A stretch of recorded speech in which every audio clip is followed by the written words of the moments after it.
ఇక తెలుగుదేశం పార్టీ 44వ ఆవిర్భావ దినోత్సవం సందర్భంగా చంద్రబాబు నాయుడు కొంతమంది కార్యకర్తలకు తనతో పాటు వేదికను పంచుకునే ఒక అవకాశాన్ని కల్పించారు సార్. ఈ సందర్భంగా చంద్రబాబు నాయుడు కొన్ని ఇంట్రెస్టింగ్ కామెంట్స్ చేశారు. కార్యకర్తే అధినేత, పనిచేసే వాళ్ళకే పదవులు ఉంటాయి, సమర్థంగా పనిచేస్తే ప్రజాప్రతినిధులు మీరే అవుతారు అని చెప్పేసి. సో కార్యకర్తే అధినేత అంటూ ఉన్నారు సార్ చంద్రబాబు నాయుడు. అంటే వాస్తవంగా తెలుగుదేశం పార్టీలో కార్యకర్తలు చాలా గొప్ప త్యాగం. అన్ఫార్చునేట్లీ ఈ మధ్య కాలంలో సూట్ కేస్ లీడర్లు వచ్చేసారు, కానీ సో కార్యకర్తలతో సంబంధమే ఉన్నది. తెలుగుదేశంలో మంత్రులు ఎవరవుతున్నారు, ఎమ్మెల్యేలు అవుతున్నారు, ఎంపీలు ఎవరవుతున్నారు, కేంద్ర మంత్రులు ఎవరవుతున్నారు, లెక్కలు తీయండి తెలుస్తుంది. జెండాలు మోసి భుజాల కాసేలా జెండాలు మోసిన వారికి ఎంతమందికి అవకాశం వచ్చింది, మీరు లెక్కలు తీస్తే తెలిసిపోతుంది కదా. ఎందుకు మనం ఎక్కువ మాట్లాడి అందరికీ తెలిసింది రాజ్యసభ సీట్లు ఎవరికి ఇస్తున్నారు, ఈ లెక్కలు తీస్తే క్లియర్గా సూట్ కేస్ కల్చర్ మీకు టీడీపీలో కూడా వచ్చింది. ఎవరు సూట్ కేసుతో పారాచూట్లతో దిగుతారు, సూట్ కేసుతో అయిపోతుంది. కానీ రియాలిటీ తెలుగుదేశం చరిత్ర చూస్తే, భారతదేశంలో రాజకీయ పార్టీలు మనం స్టడీ చేస్తే కొన్ని పార్టీలకు యునిక్ క్యారెక్టర్ ఉంటుంది. సమాజ్వాదీ పార్టీ మంచి బలమైన కార్యకర్త ఉన్న పార్టీ, మీకు డిఎంకే బలమైన కార్యకర్త ఉన్న పార్టీ, కానీ మీకు బీఆర్ఎస్కు ఆ రకమైన వాతావరణం లేదు. ఇప్పటికీ ఓటర్స్ ఉన్నారు, కార్యకర్తలు ఉండొచ్చు, ప్రతి పార్టీ కార్యకర్తలు ఉంటారు, కానీ స్ట్రాంగ్ క్యాడర్ బేస్ నిర్మాణం లేదు. డిఎంకే ఈవెన్ బీజేపీతో పోటీ పడగలిగిన ఆర్గనైజేషన్ స్ట్రక్చర్ ఉన్న పార్టీ చాలా మంది తెలియదు. బికే లెఫ్ట్ పార్టీస్ బీజేపీ ఎలాగో క్యాడర్ బేస్డ్ అంటే non ideology based parties. DMK కూడా ఒక రకంగా ideology based party, Dravidian ideology. ఇప్పుడు టీడీపీ మీకు ఒక ఫిక్స్డ్ ఐడియాలజీ బేస్డ్ పార్టీస్ కావాలి. మీకు అలాంటి పార్టీలో కూడా ఒక క్యాడర్ బేస్ నిర్మాణం చేయడం అనేది మామూలు విషయం కాదు. ఈవెన్ టుడే మీకు వైసీపీకి కూడా లేని స్ట్రెంత్ టీడీపీకి ప్రతి గ్రామంలో మీకు ఎక్కడైనా వెళ్ళండి. ఇప్పుడు మీరు గోదావరి జిల్లాల నుంచి వచ్చారు కదా, మీరు గోదావరి జిల్లాలో వెళ్ళండి, గ్రామంలో ప్రతి గ్రామంలో 10 మంది కనబడతారు, అవునా కదా. సో మీరు అక్కడి నుంచి వచ్చారు, మీకు బాగా తెలుసు.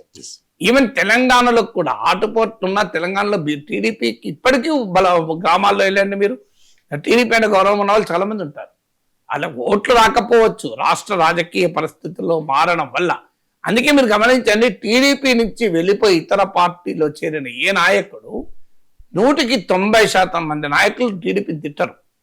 Even today the respect Revanth Reddy, ఎర్రవల్లి దయాకర్ రావు, తలసాని శ్రీనివాస్ యాదవ్, మీరు లెక్కలు తీయండి, they still respect their party. Kadiyam Srihari అంటే వాళ్ళు ఏమి టీడీపీని తిట్టి బయటికి రారు, పార్టీని ద్వేషించి రారు. రాజకీయాలు మారిపోయాయి రాష్ట్ర విభజన తర్వాత, అనివార్యంగా తెలుగుదేశం ఇర్రెలవెంట్ అయింది. మీకు తెలంగాణ ఉద్యమం ఇన్ని వచ్చినా కూడా ఆ పార్టీ రకంగా, అందుకే మీకు ఎన్టీ రామారావు పార్టీ పెట్టినప్పుడు చాలా మందికి ఒక క్వశ్చన్ వస్తుంది, మామకు వెన్నుపోటు ఇవన్నీ రాజకీయంగా మాట్లాడే మాటలు. మీకు ఈనాడు ఆపరేషన్ 20 మంది ఎమ్మెల్యేలు ఉన్నప్పుడు 70 మంది ఎమ్మెల్యేలు ఉన్నారని రాసి ఒక వాతావరణం, ఇవన్నీ నిజమే కావచ్చు, కానీ బట్ స్టిల్ చంద్రబాబు నాయుడు ఎందుకు ఎమర్జ్ కాగలిగాడు పార్టీలో అంటే, లక్ష్మీపార్వతి ఫినామినన్ తర్వాత ఎన్టీ రామారావుపై తిరుగుబడి కారణం ఏంటంటే పార్టీ స్ట్రక్చర్ పైన చంద్రబాబు నాయుడు గ్రిప్.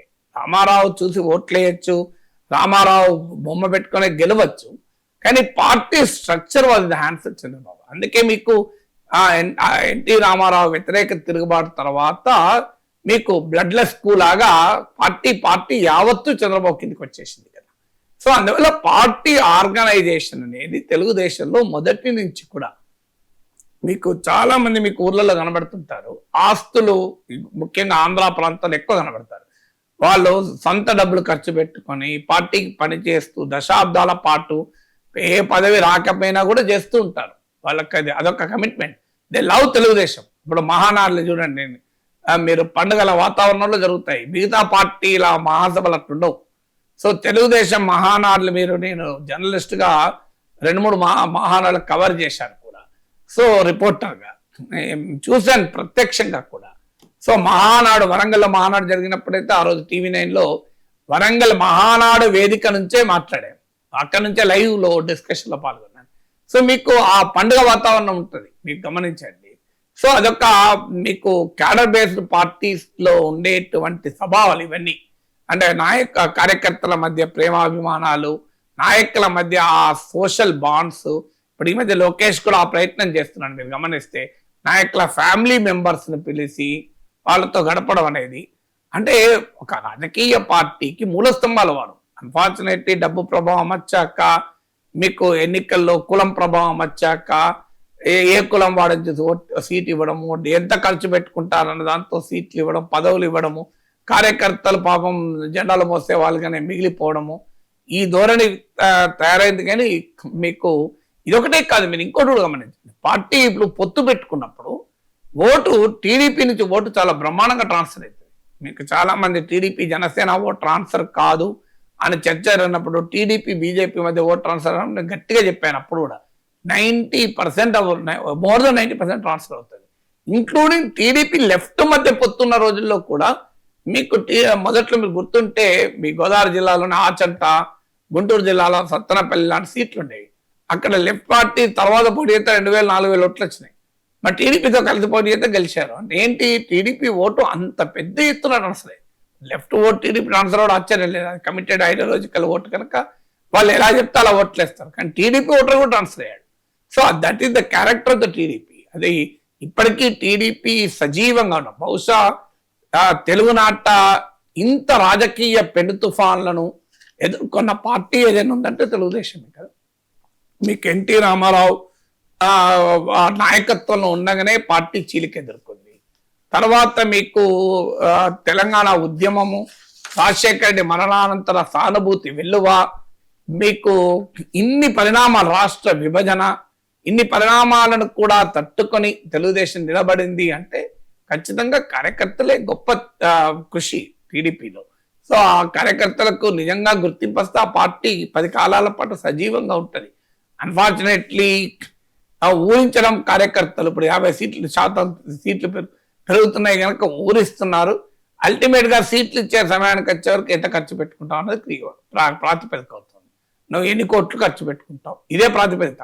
లేదు కార్యకర్త మేము పార్టీ విరాళాలు వసూలు చేసేనా, అభ్యర్థిగా పెడతారా, ఎక్కడ పెడుతున్నారా మీరు?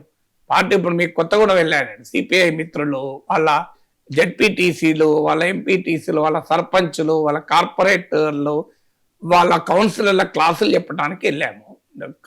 వెళ్ళినప్పుడు మీకు అక్కడ చూశాను నేను. అక్కడ ఎవరు మేయరు, కొత్తగూడెం మేయరు, 33 years, ఒక ఆటో డ్రైవర్. కెన్ ఇమాజిన్ మిగతా పార్టీ లెక్కనన్నా ఒక ఆటో డ్రైవర్ కొత్తగూడెం నగర మేయర్. సిపిఐలో ఎందుకంటే అది క్యాడర్ బేస్డ్ పార్టీ కనుక నీకు ఎన్ని కోట్లు ఉన్నాయని చూడలే. ఆయన ఆటో కూడా సొంతదో కాదో నాకు తెలియదు. అలాంటి ఆటో డ్రైవర్ మేయర్ చేయగలిగాడు కమ్యూనిస్ట్ పార్టీస్లో. మీకు బీజేపీలో మీకు ఛాయ్ వాళ్ళ ప్రైమ్ మినిస్టర్ కాగలిగాడు. మిగతా పార్టీల్లో ఆ ట్రెండ్ ఎక్కడుంది? మీకు ఒకప్పుడు ఉండే, నిజమే. ఒకప్పుడు సాధారణ మీకు ఎన్టీ రామారావు పార్టీ పెట్టినప్పుడైతే సాధారణ వాళ్ళు, ఇప్పుడు కళ్యాణ్ శ్రీ ఉన్నాడు, ఏంటి అతను జూనియర్ లెక్చరర్, అంత పెద్ద నాయకుడు అయ్యాడు తెలుగుదేశంలో నాయకుడయ్యాడు, రాష్ట్ర రాజకీయాల్లో నాయకుడయ్యాడు. సో అక్కడ న్యూ జనరేషన్ పట్టుకొచ్చారు లీడర్షిప్లోకి. తెలుగుదేశం పార్టీ పుట్టిన మొదట్లో అప్పటిదాకా సాంప్రదాయంగా భూస్వామ్యవాదం లాగా ఉండే రాజకీయాలు. సో అలాంటి తండ్రులు తాతల రాజకీయ వారసత్వం, అలాంటి వాళ్ళు ఉండొచ్చు పార్టీలు, లేరని కాదు. కానీ చాలా మంది న్యూ జనరేషన్ ఉన్నారు, నాయకులు ఉన్నారు. మీకు మీ దగ్గరే రాజమండ్రి బుచ్చేశ్వర గారు ఉన్నారు. ఆయన ఇప్పుడు కాదు, నాకు తెలిసినంత వరకు 40 ఏళ్ల క్రితం కూడా వాళ్ళ కుటుంబం ఇన్కమ్ ట్యాక్స్ కట్టేది. 50 ఏళ్ల క్రితం కూడా వాళ్ళ కుటుంబం ఇన్కమ్ ట్యాక్స్ కట్టేది. అలాంటి కుటుంబం ఆయన ఆస్తులు అమ్ముకొని రాజకీయాల్లో ఉన్నాడు. పాపం ఇంతవరకు మంత్రి కూడా కాలేదు కదా. మీరు అందుకే మీకు ఆయన కమ్మలు కాపుల డామినేటెడ్ కాన్స్టిట్యున్సీకి ఆయన షిఫ్ట్ చేసిన ఆయన అక్కడ కూడా గెలిచొచ్చాడు. నిజంగా చెప్పాలంటే ఆయన గెలిచే సీట్ కాదు రాజమండ్రి రూరల్, ఆయన రాజమండ్రి అర్బన్ సీట్ ఆయనది. కానీ పొత్తులో ఆయన రాజకీయాల్లో భాగంగా ఆయన రాజమండ్రి రూరల్ పంపిస్తే ఆడ కూడా గెలిచొచ్చాడు. మీకు ఇప్పుడు కాదు, జగన్ ప్రబంధనాన్ని కూడా ఎదుర్కొని గెలిచాడు కదా. ఎందుకు గెలిచాడు? ఇప్పుడు ఆయన చరిత్ర ఎవరని చెప్తారు. అక్కడ ఆయన ఆస్తులు అమ్ముకొని, ఆస్తులు కరిగించుకుని అమ్ముకొని అంటే రాజకీయాల్లో గెలిచాడు తప్ప. అందుకే మీకు ప్రత్యర్థులు కూడా ఆయన మీద అటాక్ చేయరు, మీరు గమనించండి. సో అందువల్ల ఇలాంటి నాయకులు చాలా మంది ఉన్నారు. బుచ్చేశ్వర గారు ఒక ఎగ్జాంపుల్. పాప ఆయనకి ఇంతవరకు ఆయన మంత్రి పదవి కూడా రాలేదు ఎప్పుడు కూడా, అన్ఫార్చునేట్లీ. బట్ అట్లాంటి టవరింగ్ లీడర్షిప్ అంటే కార్యకర్తలే కాదు, క్షేత్రస్థాయిలో పార్టీని నిలబెట్టి గెలిపించగలిగేటువంటి ఒక బలమైన రాజకీయ నాయకత్వం కాన్స్టిట్యున్సీ లెవెల్ కూడా టీడీపీ ఉంది. ఇప్పుడు మీకు దేవేంద్ర గౌడ్ ఉన్నాడంటే ఆయన ఒక వటవృక్షం. ఆ రోజుల్లో యనమల రామకృష్ణుడు వటవృక్షం, ఎర్రనాయుడు ఓ పెద్ద వటవృక్షం. ఆ ఏరియాలో ఎర్రనాయుడు ఉన్నాడంటే ఒక పెద్ద బడ ఎర్రవల్లి దయాకర్ రావు, వీళ్ళు ఒక్కరు కాదు. మీకు హైదరాబాద్ సిటీలో తలసాని శ్రీనివాస్ యాదవ్ ఒక బలమైన వటవృక్షం. ఇట్లాంటి వటవృక్షాలు లాంటి నాయకులు కూడా టీడీపీ సృష్టించింది, కార్యకర్తలే కాదు. కాలక్రమేణా పాదకీయాలు మారిపోతున్నాయి. ఇప్పుడంతా ఎన్ని కోట్లు ఖర్చు పెడతావు అన్నది ఫస్ట్ క్రైటీరియా అయిపోయింది. బట్ కార్యకర్తలకు నిజంగానే పట్టాభిషేకం జరిగితే తెలుగుదేశానికి మంచిది, రాజకీయాలకు మంచిది.